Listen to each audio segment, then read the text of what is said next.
Well, good afternoon, everyone, and welcome back after the Easter weekend. We will now start our media availability with Dr. Fizgerald and our most recent update. Thank you, Premier. Good afternoon, everyone. Thanks for joining us today. As usual, I'll begin with an update on a number of cases in our province. Since the last media release, we have 2 new positive cases in the province. These cases are within the Western Health region. Public health contact tracing is ongoing, and everyone who is identified as a close contact will be asked to quarantine. Total number of cases in our province is now 244. By region, we have 227 cases in Eastern Health, 8 in Central Health, 3 in Western Health, and 6 in Labrador-Grenville Health region. 53% of cases are female and 47% are male. By age, there are 20 people under the age of 20, 37 between 20 and 39, 33 between 40 and 49, 53 between 50 and 59, 54 between 60 and 69, and 47 who are 70 and above. 9 people are in hospital due to the virus, and of these patients, 3 are in intensive care. 133 people have now recovered, and in total, we have tested 4,907 people. We are still in the very early stages of this pandemic, and in keeping the number of new cases to a minimum will help ensure that our healthcare system has the ability and capacity to readily respond when needed. Last week, we updated the screening criteria for testing to include 2 or more of the following symptoms that are new or worsening: fever or signs of a fever, such as chills, sweat, muscle aches, and lightheadedness, cough, headache, sore throat, and or runny nose. This is broader than the previous symptoms, which were aches and pains, fever, and symptoms of respiratory infections such as cough or difficulty breathing. Also this past week, we are testing staff and attendees at hospitals, long-term care facilities, personal care homes, home support workers, paramedicine, people who work at correctional facilities, and people who attend correctional facilities, emergency shelters, housing programs, transition houses, and daycares. These are tested based on symptoms, and there are no exposure criteria necessary. Although the few new cases of COVID-19 over the past number of days in our province is encouraging, it is certainly not an indication that we can relax our current efforts. In fact, if we want to obtain the intended outcome of reducing the spread of the virus in our communities, we must remain steadfast in our collective actions and continue to adhere to the public health measures that are in place. I think it would be fair to say that this past holiday weekend tested our resolve against COVID-19. It was reassuring to hear stories of how people adapted their regular Easter traditions by visiting family members online, sharing messages of thankfulness on social media, and dropping meals at doorsteps that would have typically been enjoyed together, all while maintaining safe physical distancing. It was also heartening to see the many rainbows and messages of hope displayed in people's windows in my neighborhood. Quite clearly, this speaks to our resilience and support for one another. While this week would have been Easter break in Newfoundland and Labrador and a time for many families to take vacation or children to participate in sporting events or simply for each of us to enjoy some downtime, we know this has not been our typical spring. COVID-19 has interrupted our lives, our customs, and our interactions with others. And while this has brought about feelings of stress and uncertainty for us as adults, it may be even more anxiety-provoking for our children who are well accustomed to a daily routine, extracurricular activities, and the freedom to spend time with their friends. It is now more important than ever to foster supportive relationships with our children to help alleviate any fear they may have related to COVID-19. Be attentive and speak with them about their concerns. Let them know there are many people working hard every day to keep them safe. And there will come a time again when they will be able to resume their lives doing all of the things that they enjoy. A consistent yet flexible routine, regular exercise, healthy eating habits, and an appropriate amount of sleep each night also help. Encourage your children to stay socially connected through the day with their peers through technology. And while it may be difficult to do for parents working at home, try to take 20 minutes to do something of your kids' choosing. Play a game, take a walk, read to them. These actions will go a long way in helping your child feel safe and secure. There are many mental health supports available for children and adults in our province finding it difficult to cope with COVID-19. Please visit bridgethegap.ca to access age-appropriate programs and services that are available locally, confidentially, and free. As a recap, for those who may have just joined us, we have 2 new cases since yesterday's media release. The total number of cases in the province is now 244. There are 227 cases in Eastern Health, 8 in Central Health, 3 in Western Health, and 6 in Labrador-Grenville Health. We have seen evidence of how together we can curb the spread of COVID-19 in our province, but we need to keep this momentum going. Please continue to do your part. Stay home as much as possible. Only go out for essentials. Wash your hands often and well, and use proper cough and sneeze etiquette. And please remember to stay home if you're feeling unwell. Our collective actions will have a significant impact on how COVID-19 progresses in this province. Thank you very much. Well, thank you, Dr. Fizgerald, and good afternoon, everyone. I trust you had a nice Easter weekend. It was certainly, as Dr. Fizgerald said, a very different one for all of us. Many of you might have known that we lit up Confederation Building last night. It was lit in bright yellow, and this was to recognize the work of the essential workers in our province as they continue to provide critical services for Newfoundlanders and Labradorians. This, for us, was a gesture of thanks for the dedication and their resilience during this pandemic. It is our essential workers that are providing safety, stability, and comfort at a time when nothing is ordinary. Please once again accept our sincere gratitude. While this is a stressful and challenging period, there will come a day when we will overcome this pandemic. But that's up to you and your actions.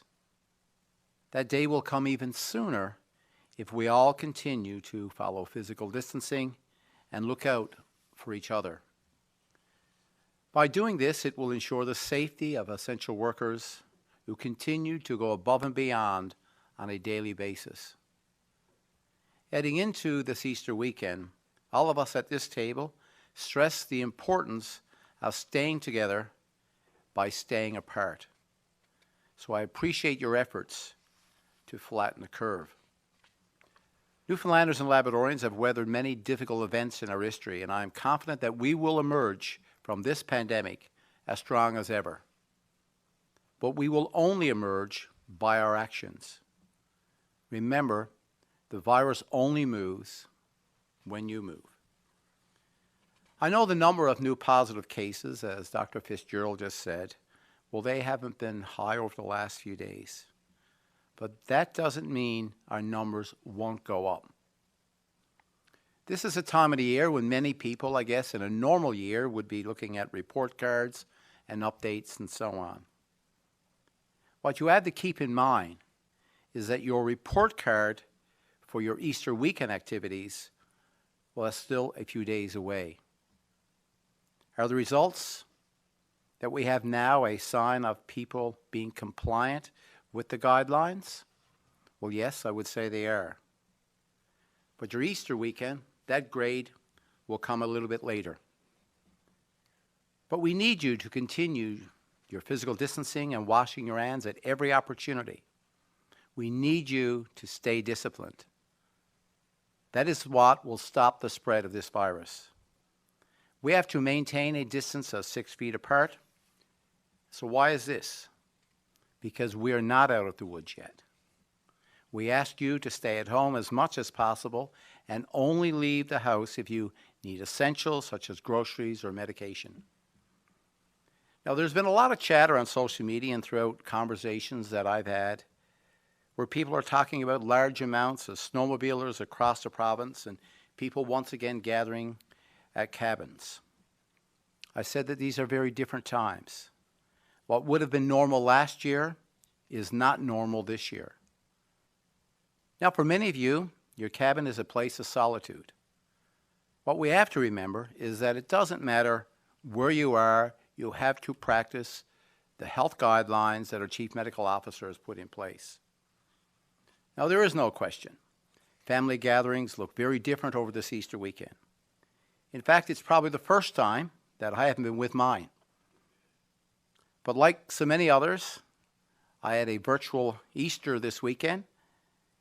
Many of you, I've noticed, have shared your experience and the ideas online, which was great. It was inspiring. So I want to thank you for being so open and sharing with all of us. And thank you once again for practicing safe physical distancing that would otherwise be a weekend that would be filled gathering with families and friends. Now, over the past few days, I've noticed a lot of people talking about testing for COVID-19. People have been sharing their concerns. They've been asking questions about the level of testing. You've seen media outlets, provinces, and the United States talking about testing. Well, many people across Canada, they refer to the testing amongst provinces as a per 100,000. So I want to assure you that we're in the middle of the pack. If you look at Eastern Health as an example, some 1,175 tests per 100,000. If this was in Lab Grenfell, it would be 807. So if you look at Eastern Health, we would be right in the middle of the pack, and that is where been the focus based on where we've seen the positive results. So right now we have 7 people in the hospital in our province, and we don't want that to increase. However, without your continued commitment, it will. Each and every one of you, we all have a part to play. And be extremely careful, especially around long-term care homes and personal care homes, home support workers. In most of these homes, this is where our seniors are. And this is a population that we've counted on for all our lives, and now they are counting on us. Now is when they need us the most. And by saying that, I mean by staying away from them. Now, we have put in strict measures in place for visitation. Difficult for many of our families, but it is extremely important. And I know no different for me than my mother. I know she likes to socialize a bit. She would like to get out and about. But for her sake and the sake of all our seniors, it's important that we follow the guidelines. Now, we've been adjusting to FaceTime, talking on the phone more, some of you waving through windows. The only people in those homes right now on a regular basis should be the staff. And we appreciate the work that they've been doing as they've been keeping themselves safe, which in turn keeps our residents safe. For those staff members practicing safe physical distancing outside of their homes, outside of the workplace, is extremely important. That will contain the spread of the virus in these homes. And I want to thank you for your commitment. Because the last thing we want is to see a staff member cause the spread of this virus into those homes. So keep up the good work. Now, speaking of work, over the weekend, the federal government passed a COVID-19 wage subsidy bill. This is a multi-billion-dollar program called the Canada Emergency Wage Subsidy, and this is put in place to work with companies to keep them to avoid laying off employees during this global pandemic, encourage those companies to rehire workers, and offering them a 75% wage subsidy over the next 3 months. This is for businesses that would have lost 30% of the revenue due to the crisis. Now, you've heard me say over the past few weeks, we have an economic crisis on the other side of this health pandemic. This subsidy that I've just mentioned is going to support and aid businesses in our province weather this storm together. Once again, I'd encourage you for the most up-to-date information on supports both provincially and federally. We ask you to visit the COVID-19 website. That's gov.nl.ca with a /COVID-19. So in addition to supports and resources, you will find information on a self-assessment tool, some myth busters trying to keep facts that are trusted and factual on our website important to advise you. As been mentioned, this is an evolving situation, both provincially and federally, so visit that site for the most up-to-date information. Now, as we head into another week, perhaps you can look at using some of the information, as our Chief Medical Officer just said. Use this information as a tool to share with your children. I'm sure they have lots of questions about COVID-19, and while they're asked to stay away from the family and their friends, it's good to keep them informed on the level that they understand. And as Dr. Fizgerald just said, spending 20 minutes a day having those conversations could go a long way in supporting them in what is a very unusual time for them. I know what we've been asking you is a lot to absorb. I know for many of you it's difficult. But in order for us to have any sort of a normal future, we must remain vigilant, we must remain determined, we must remain disciplined. Do not let up. Together, let's take a hold of this virus before it takes a hold of you. Now turn it over to Dr. Haggie for his update. Thank you very much, Premier. I too would like to take the opportunity to thank those of you who had a socially responsible, physically distant, but connected Easter. I had an online family gathering of my own, and it was noisy and enjoyable. But I think the key message here is that there are a large number of people who have taken the recommendations and instructions from Dr. Fizgerald to heart, and for that I thank them. I don't take any comfort at all, though, from the small numbers of cases that we've had over this weekend. It is an indicator that 2 weeks ago and around the time of our state of emergency, we moved and things have improved since then. However, driving home on Thursday night, I was struck at Woods access points by large clumps of vehicles.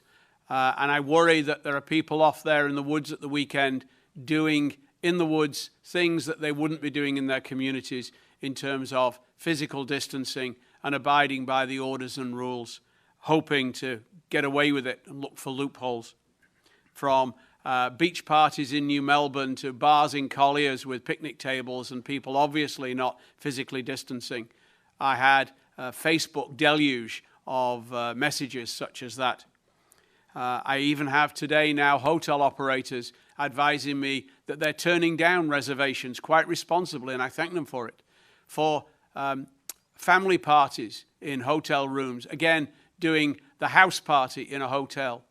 For heaven's sake, what is it that I have to say to get people to understand that looking for loopholes like this may give you a short-term buzz and a feeling of getting away with something, but at the end of the day, you then take back everyone else's viruses to give to your loved ones and your family. It is not at all sensible. It is not at all responsible. It's dangerous, and really it needs to stop. How well we've done this weekend, we won't know.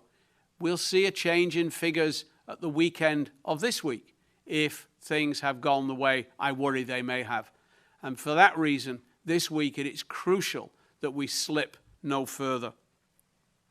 You've heard Dr. Fizgerald from day to day talk about management of the pandemic and recommendations and orders of the day, and you've seen these change.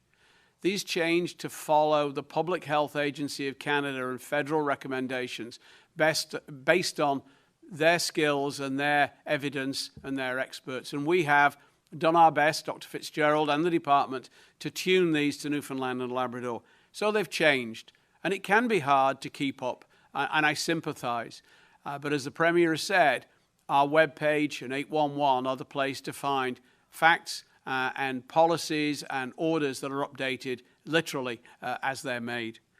The definition now for diagnosing potential COVID-19 cases has broadened. And we have also adopted the approach late last week of testing any symptomatic individual in the category of essential worker, long-term care resident, or people in and around acute care. Those two factors of themselves will increase the number of people tested in this province.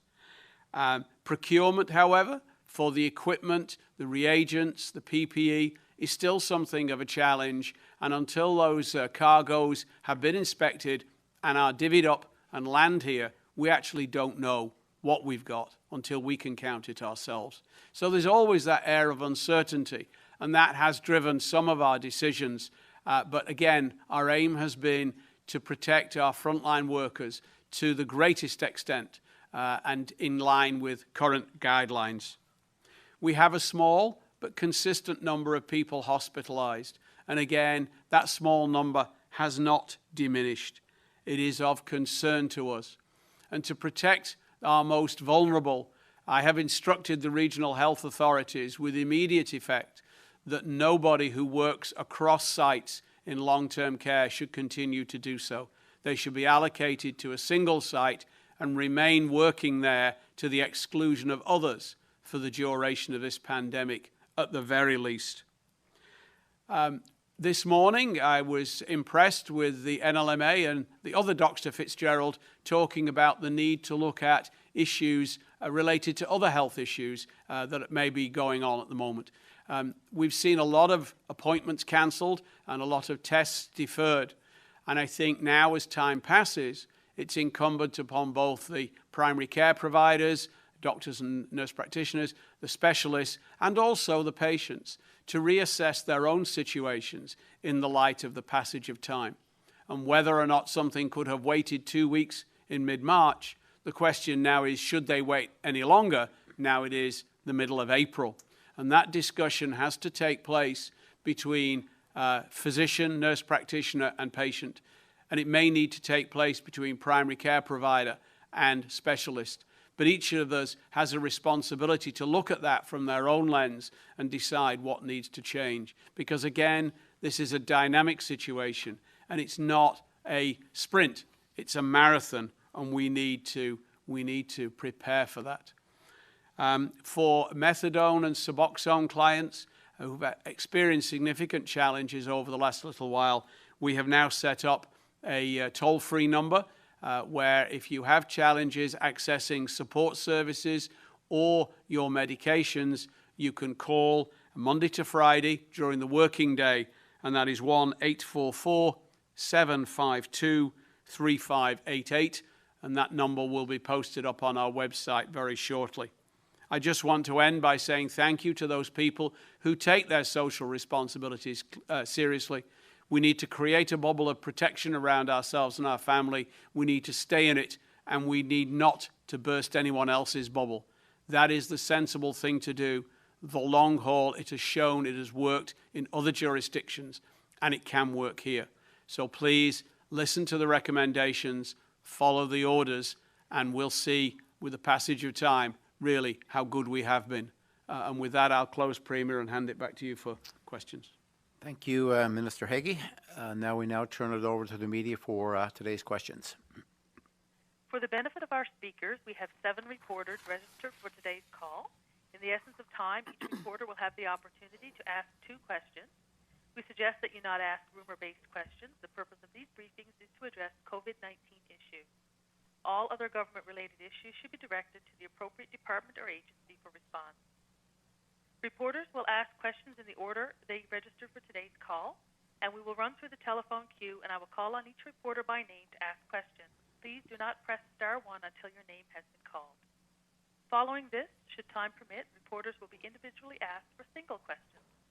This call will end at 2:59 p.m., and further questions can be emailed. Our first questions today are from Kellyanne Roberts of NTV News. Please go ahead. Thank you, Kathy. In terms of speaking to testing, we know that only 181 tests were done from Saturday through to Monday. What made the change to change the testing criteria? I know that was announced last week, but what initiated that change? So as I've said before, we look at trends and what's happening elsewhere in the country as well as what's happening here. And based on that information and the fact that the Public Health Agency of Canada had recommended some changes with regard to case definition, we decided to broaden our reach, I guess, for testing, and so that was the main reason. And then we just want to make sure that we are seeing all the cases. We want to find as many cases as we can, and we know that by expanding the testing to ensure that we're catching cases that are happening with those potentially happening in those vulnerable population areas is very important. So that was the main reasoning behind that. Thank you.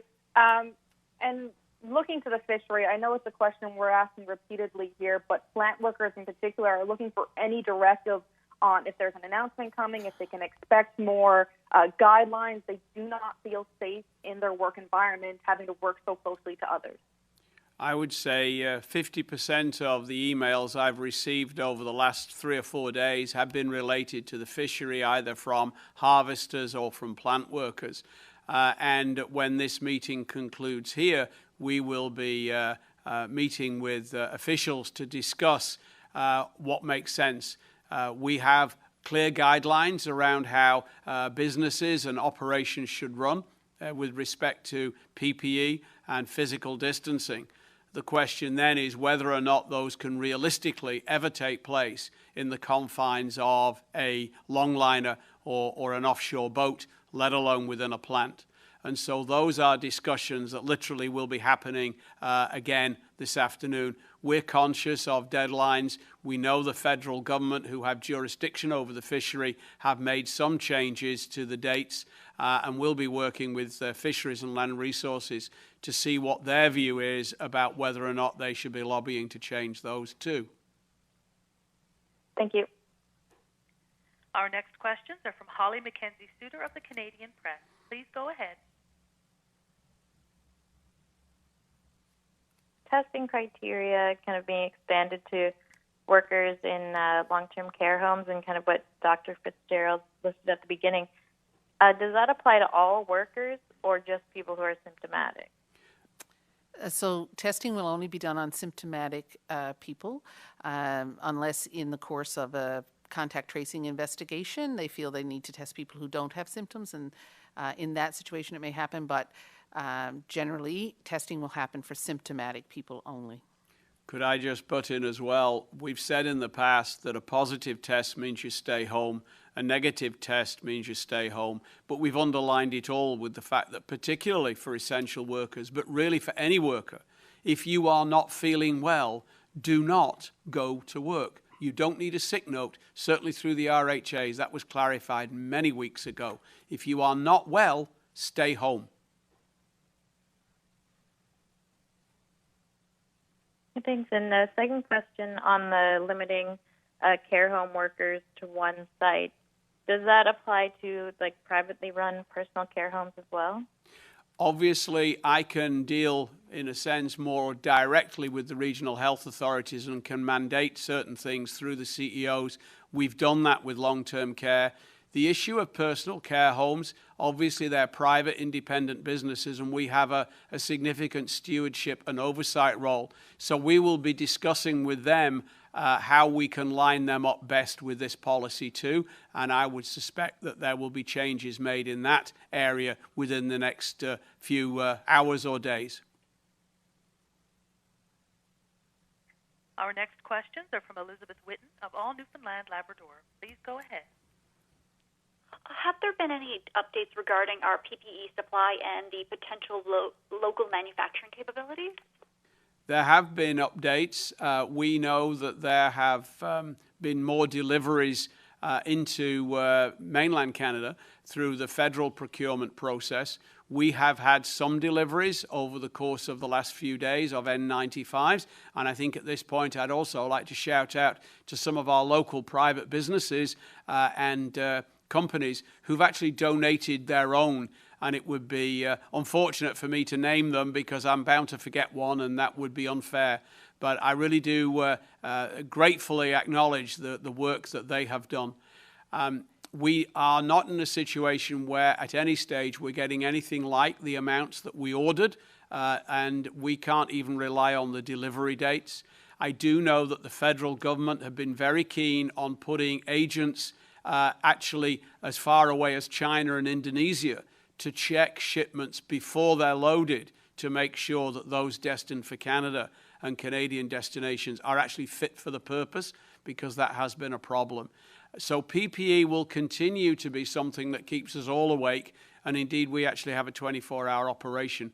We are working with local industry. I'm not sure that I could give you a very detailed update as to where they are, but again, the challenge there is to making sure what we can produce locally is actually meeting specification, and we've got some local mechanisms dealing with that at the moment.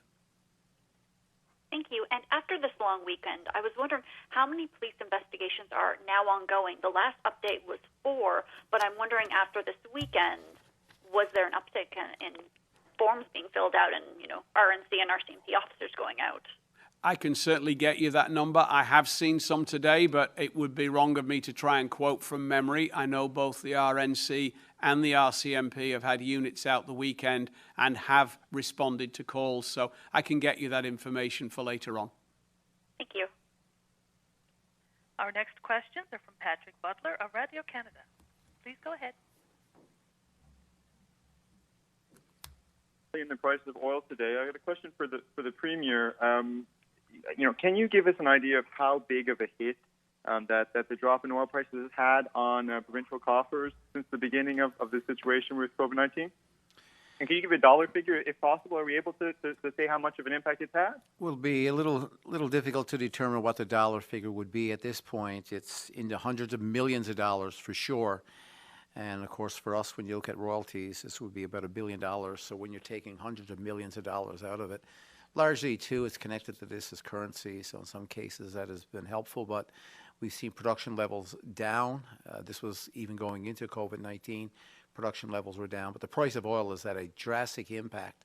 And with the decisions that were made out of OPEC Plus on Friday this week, we've seen not really a big surge, a big uptake in the increase of oil. There's been some, but simply because right now, any of the decisions that are made globally by OPEC Plus will have probably months before we see that trickle through, because the inventories around the world have increased. Most areas now with tanks are at capacity.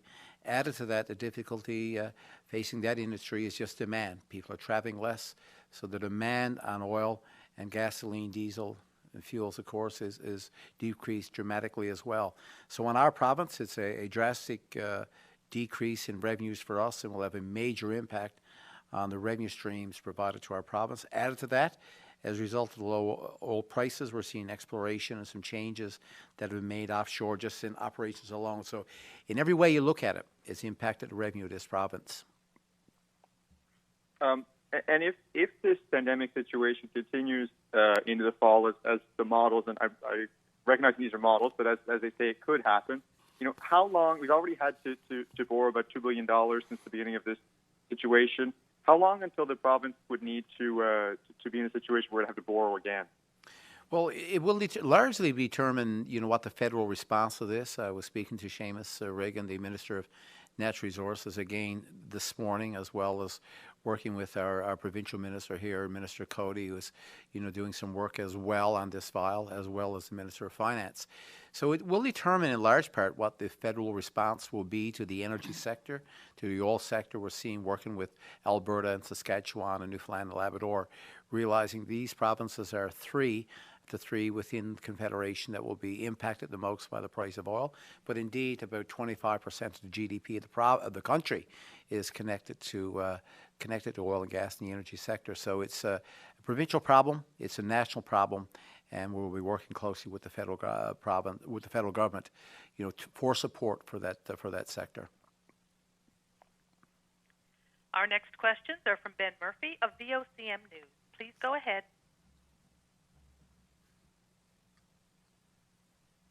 Mr. Murphy, please press star 1.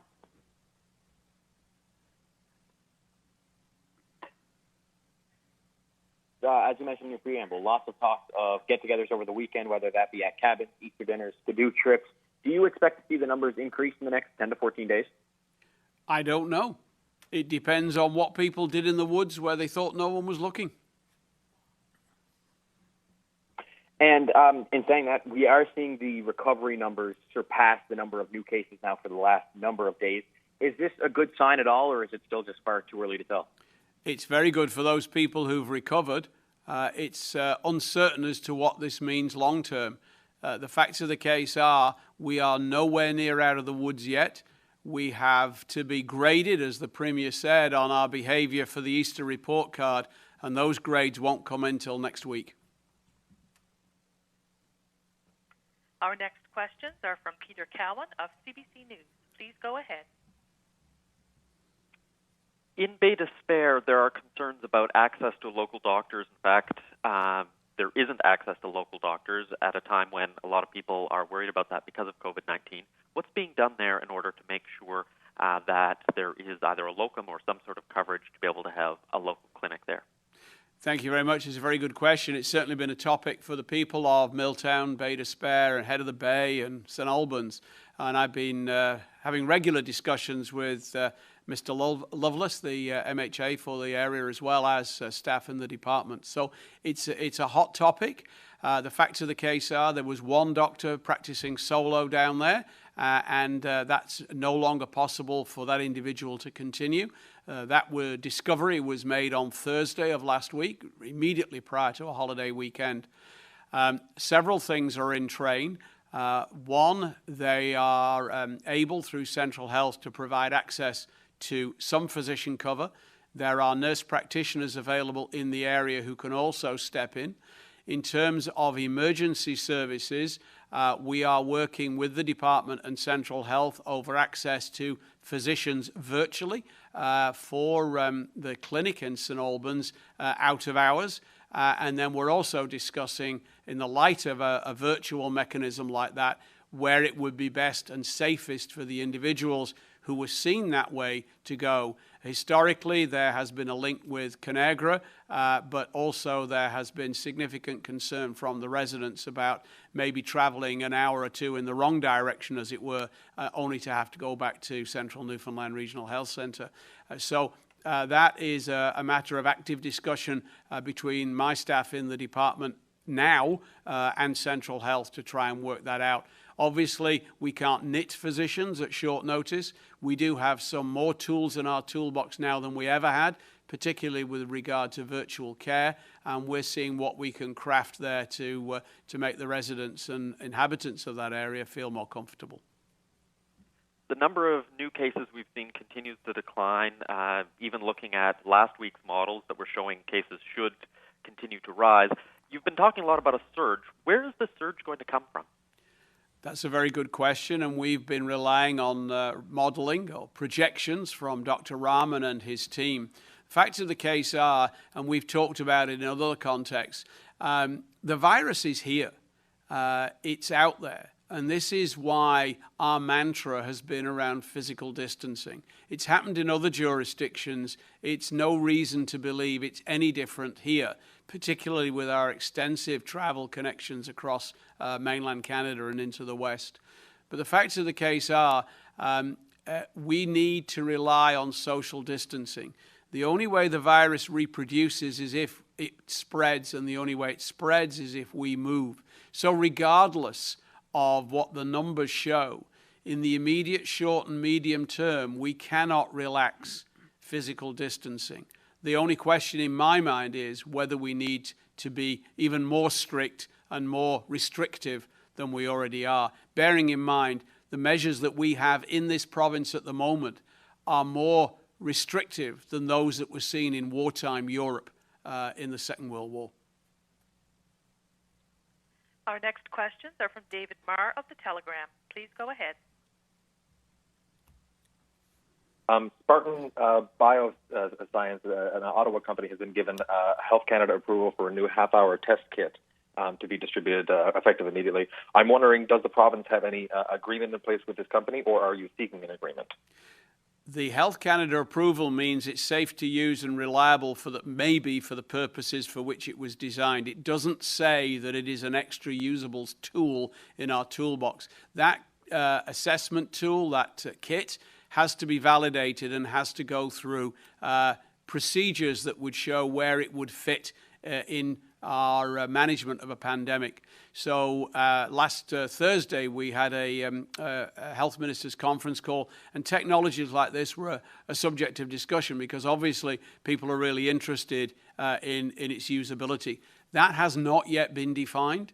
One of the challenges with these tests is that they can be quite good at detecting who's got it, but they may be way less reliable at detecting those people who reliably haven't got it. And that's as big a problem in some respects. So their role yet is not proven. When that work is complete and we have access to that through BC or Alberta or wherever in the federal government, when that work is complete and we know what its use is going to be, then we can decide what best to do with it and how best to employ it. There are several of these coming forward at the moment, and this is just the first. Thank you very much. Also, I'm aware of at least, I'm personally aware of at least one person who was part of the Calls Funeral Home cluster who returned a positive result for COVID-19 as late as April 9th. I'm wondering how many such cases are the health professionals aware of, and is there anything different being done to handle people who are showing positive results for a longer period of time?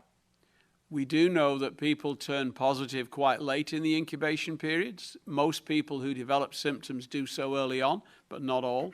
That's why it's 14 days and not 12 or 10.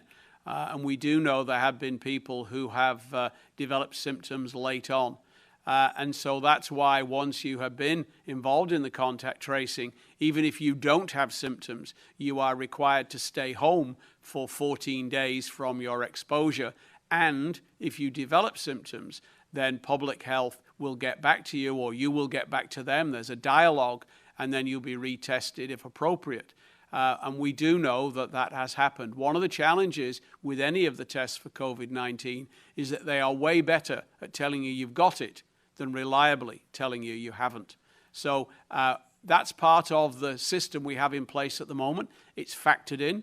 If the information changes about whether or not 14 days is the right time, and it hasn't yet, then certainly that would be something we'd take into consideration very quickly. So, David, I think, too, just to build on what Minister Haggie has said related to this, is let's not forget that what might seem like a long time ago, it's essentially not a month ago since this cluster at the funeral home was happened. So when you think about it, less than a month, less than 30 days in the life of the virus within this community, you could tell the significant impact why, and therefore why we must remain diligent and disciplined throughout all of this. So it's not unusual to see new cases like the one you just mentioned, but it once again exaggerates and reminds us of why we must remain social distancing or physical distancing has been mentioned. And the Minister and the Chief Medical Officer talked about this extensively for this whole month. We now have about 15 minutes left for questions, so we'll start a single question round, starting with Kellyanne Roberts of NTV News. Please go ahead. Ms. Roberts, please press star 1.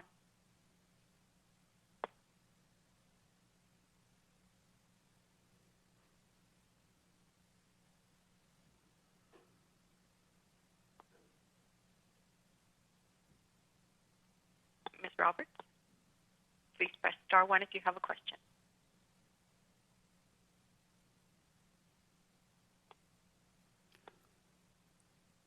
She has not queued up for her question. Let's move on to Holly Mackenzie-Suter of the Canadian Press. Please go ahead. Hi, just more on this policy of kind of one facility for the long-term care workers. I mean, what's the plan there for dealing with severe staffing shortages in some areas, or concerns that some places might not be able to, function as they normally would? Obviously, that's an issue that the regional health authorities have been aware of. My understanding is that that is not as much of a challenge in certain areas. I think it's much more of an issue for the metro area where facilities are close together. I think as you move into rural areas where there is much more distance and commuting time, that this may be less of a phenomenon. My understanding around long-term care facilities, for example, in Central, is the issue is more physician mobility between long-term care facilities than nursing care or other healthcare workers, for example. So each RHA will have a different take on it, but they've known it was coming, and they have been planning for it. Operator, could we check back to see if Kellyanne Roberts has questions? Certainly.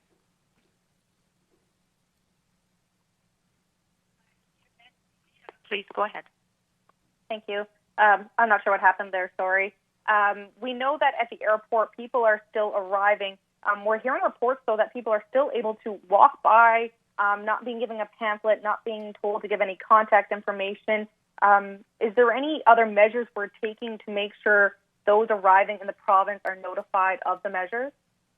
My understanding is those issues around people skirting the table, for example, in the arrivals area at St. John's, predate our last change. The last I heard of was a correspondence, but it was dated nearly 2 weeks ago. I have, through staff, spoken to Eastern Health, who have been staffing St. John's arrival area, and through random checks, my understanding is that that is no longer happening. Thank you. Our next question is from Elizabeth Witten of All Newfoundland Labrador. Please go ahead. I was wondering how many cases are now linked to the calls cluster? 177. Thank you. Our next question is from Patrick Butler of Radio Canada. Please go ahead.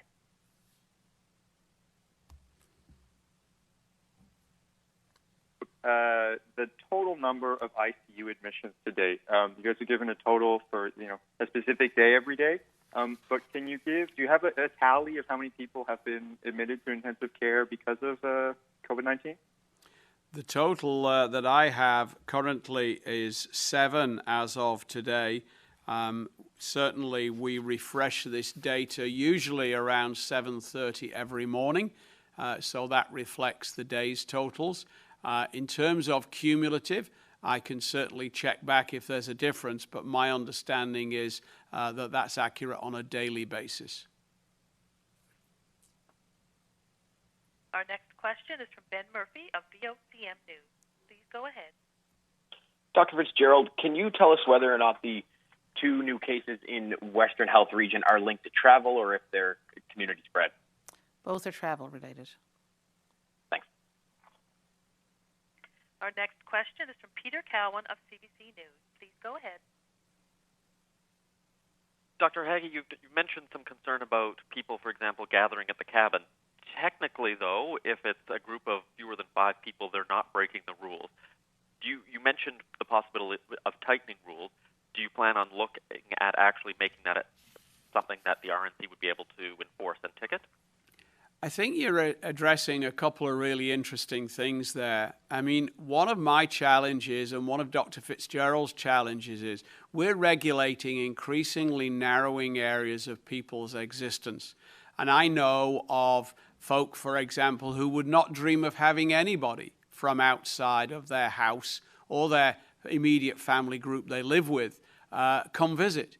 But I also know of folk who say, well, I'm going to have 4 buddies round tonight and we're going to play PlayStation and have a few beers. And then each of those 4 will go off and do exactly the same with a different group of 4. The facts of the case are this virus will not move if you don't. The common sense needs to be applied to this. And just because it isn't specifically forbidden for you to do something doesn't mean to say you should go out and do it.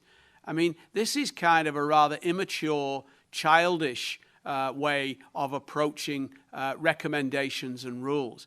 We're not doing this for the fun of it. We're trying to keep people alive here and well. Why do you feel the need to go and pick a hole in a recommendation and say, this is a way I can get around it, so to hell with you, I'm going to do it? Our next question is from David Marr of The Telegram. Please go ahead.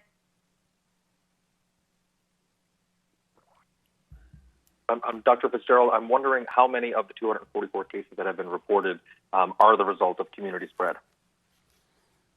So the number is still under investigation.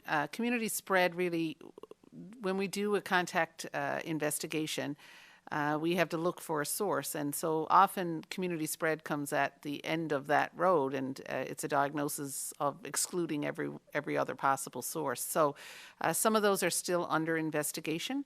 I think at this point we've had less than 10 cases. I think it's around 6 or 7 at the moment. Thank you. We'll do a final round of questions, and if time runs out at 2:59, if I've missed somebody, then you can email me your questions. Our next question is from Kellyanne Roberts of NTV News. Please go ahead. Breakdown of the 133 recovered cases per region. I have that, Kellyanne. We have 127 in Eastern, 1 in Central and 1 in Western, and 4 in Labrador-Grenfell. Thank you. The next question is from Holly Mackenzie-Suter of the Canadian Press. Please go ahead.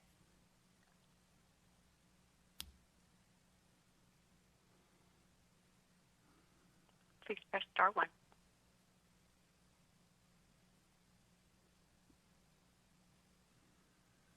The cases we know of now, are there any more confirmed in care facilities? I missed the beginning of that, Holly, but we only have the 1 in St. Lawrence that's been confirmed in a long-term care facility that I'm aware of as of coming in this room this afternoon. Our next question is from Elizabeth Whitten of All Newfoundland Labrador. Please go ahead. Is there any update at the situation at the U.S. Memorial Health Center in St. Lawrence? Only that we have not identified anyone else as positive. My understanding is that all the residents have been tested and are negative, and I'm not aware of any of the staff through contact tracing that have tested positive either. There was, late last week, 1 individual visitor who was still trying to track down, but I'd have to go back to public health to see if that had occurred. Thank you. Our next question is from Patrick Butler of Radio Canada. Please go ahead. As the weather gets nicer, walking around and stuff, but parks, city parks, National Historic Sites are still closed.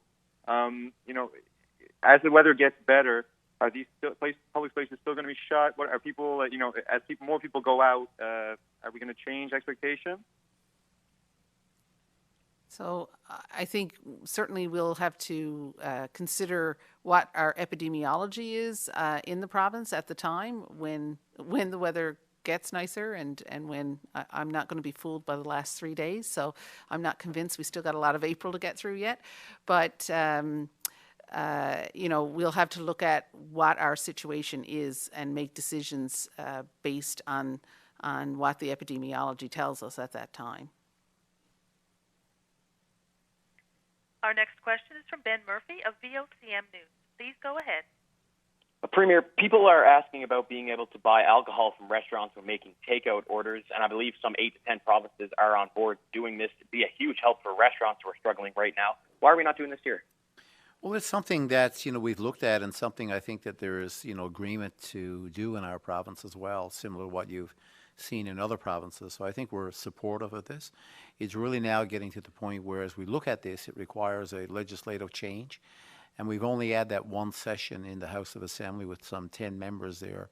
And that session was primarily based on, the financial situation within our province, getting us in the situation where we could borrow some money that we needed, and a few other things that we had to do. It's a very limited session that we've had.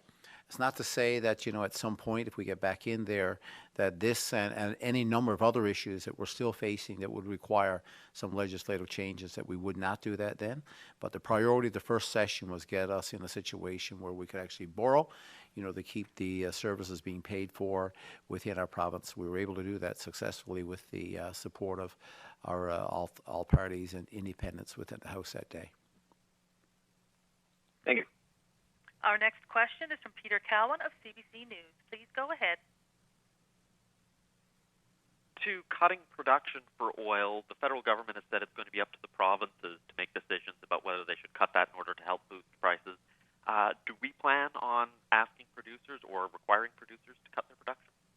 Yeah, that's not a decision, that we've been asked or would want to do right now. It's a very limited amount of production that we would see within Newfoundland and Labrador. I know Alberta, and speaking with Premier Kenny and others, they've had those kinds of discussions right now.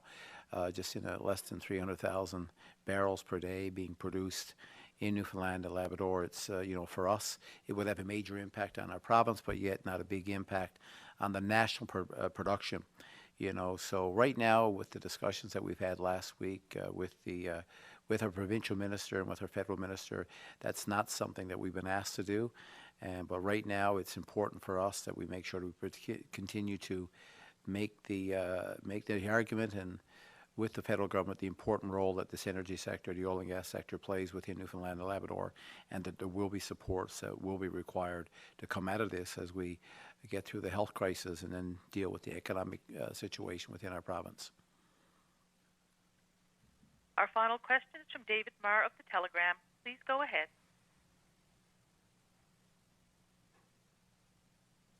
If you can tell me, or to at least ballpark, how many test kits are currently in the province, and how many are presumably en route to the province?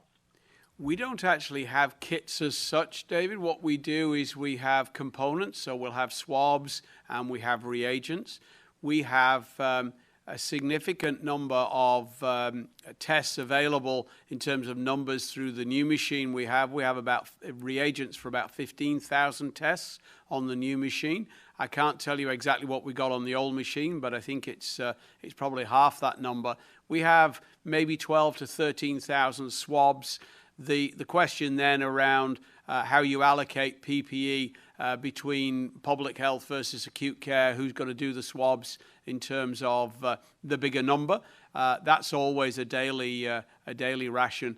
So in terms of expecting material, we have all of those on order. Reagents for the old machine, reagents for the new machine, swabs, and of course PPE. And as I said earlier on, we had very kind donation from some of the local businesses and companies in Newfoundland and Labrador that's helped alleviate some of our immediate concerns. For our current burn rate in acute care, we've got anywhere from 1 to 10 weeks worth of supply. Thank you again. Thank you very much for all of those who've joined us today. The time for questions has ended. Please come back tomorrow afternoon at 2 p.m., 1:30 in Labrador for our next news conference. Have a great day.